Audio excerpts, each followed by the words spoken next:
My favorite time I've ever quit a job, by user Bin Hollow. I worked at a gas station during COVID. It was terrible for a lot of reasons, so I searched for better jobs.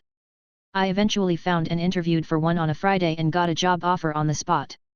I was scheduled to start Monday, which also happened to be my next gas station shift. Immediately after the interview, I called my gas station manager to tell them about the job offer. Without even asking what I called for, the manager began saying things like the floor wasn't clean enough, that wasn't stocked enough, XYZ. When I eventually got a word in, I told them there's actually something I wanted to talk to you about, and the manager replied, well, can it wait until Monday? At that point I was so utterly done with that job that I told the manager, yes, it can wait until Monday. When Monday came along, I showed up at the gas station well before my scheduled shift, to turn in my key before starting my other job. When the manager saw me there early, they knew something was up and so came outside to meet me. I told them about the new job and asked if the gas station could increase my wage to match. The manager told me, you know, I can't do that, and I said okay, then I'm gonna take the other job before handing over my key. My manager asked, why did you wait until now to tell me, and I replied, because you asked me to. The manager didn't say another word to me, but after a pause let out a long groan. Then I got in my car and never looked back. Sure, I'll take that survey again and again, by user WakeMup 3000. One of my banks merged and then closed the branch that was in my town. The closest branch was a 30-minute drive, so I did all my banking online. At some point I had to do something and online wasn't working out, so I drove to the closest branch. I stood in line, got to the counter and was told you could have done this online. I got pissed about this comment, probably more than I should have, but okay, let's play. Me, you know, I tried for about 15 minutes and kept getting an error, so I waited until this morning, tried again, got the same error and decided to drive a half hour for help. CSR, you could have called the toll-free number for assistance. Me, or I could have come here for help.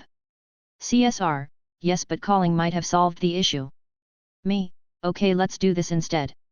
Let's close the accounts and that'll solve the issue.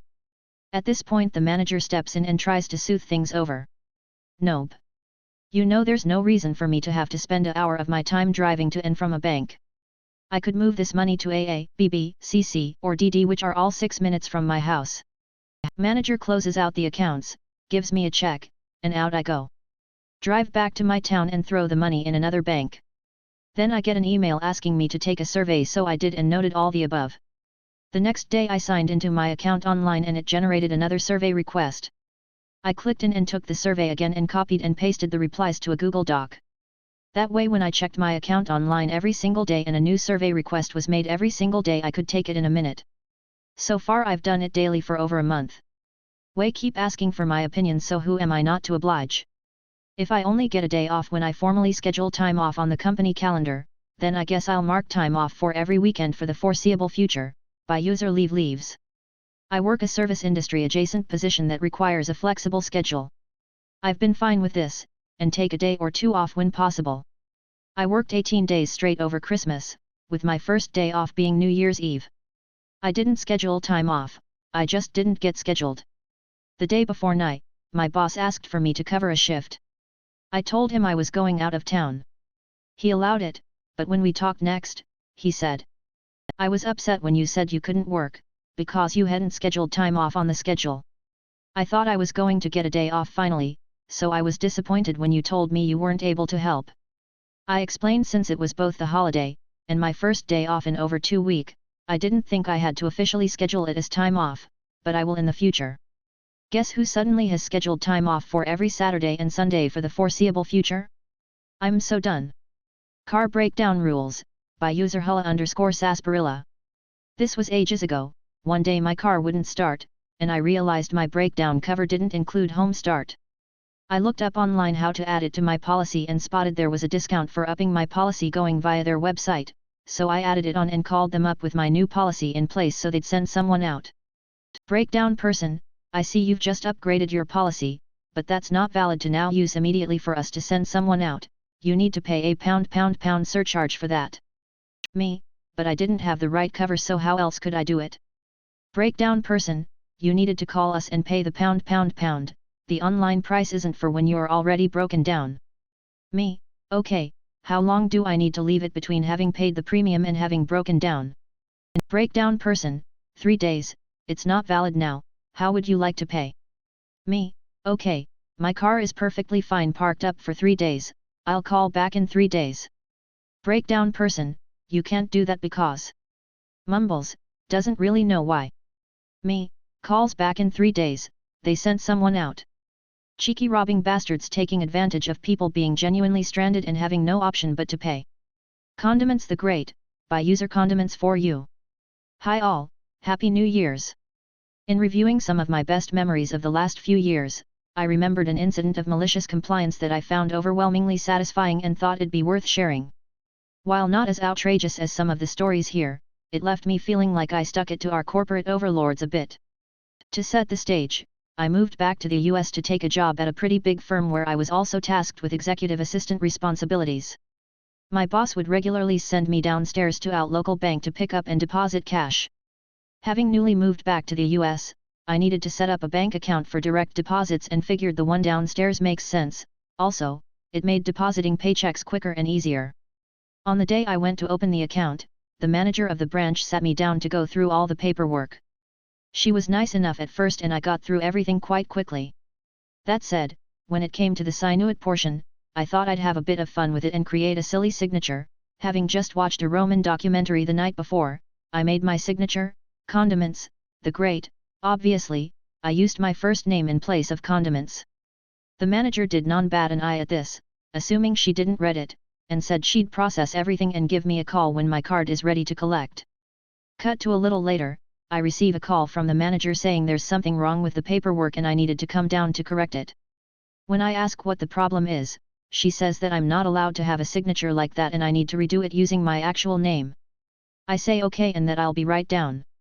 This kinda pissed me off though, because I've seen wild signatures that hardly resemble letters, yet they were still accepted. I did some quick research and found that legally, a signature can be any mark that I plan on using consistently. It didn't have to be a name, nor even resemble letters. Being bored that day, I decided to press it and print out the laws regarding signatures and bring them with me to the bank. When I met the manager, I told her that I'd actually like to keep the signature as is and provided her with the documents I printed outlining the laws. She did not seem enthused at all and said she'd need a moment to discuss with her superiors. A few minutes later she comes back and says, while I'm correct about the law, they require the signature to match the one on my driver's license, since that's the one currently associated with me. I push back and mention that I wanted to have a new signature, but she was firm on it matching my ID or they wouldn't open my account. Cue malicious compliance. I realized then that, since the state I moved to was different from the one I lived in before, I had to legally update my license, so I told the manager I'd think it over and get back to her soon. I hurried upstairs and made a DMV appointment for later that week to get a new license. The day of the DMV appointment, I brought everything I needed to ensure I walked out with a new license. When it was time for me to provide a signature for the license, I again wrote, Condiments, the Great, and was again met with pushback. The teller literally said, "Sir, this is the DMV and we don't play games like that." Welp, I whipped out the law to show them that I am actually allowed to use this as my signature, and the teller's ego deflated real fast. Long story short, I walked out that day with a shiny new license and my new signature. I drove directly from the DMV back to the bank and met with the teller. I told her that I will agree to sign the documents using the same signature on my license. I don't think she could have looked any more smug. She took me back to the office and sat me down to resign the documents, and I did so as, Condiments, the Great. When she say this, she practically started shouting about how I'm wasting their time and either need to get serious or they'll have me escorted out. This is when I slowly removed my brand new ID and slid it across the desk.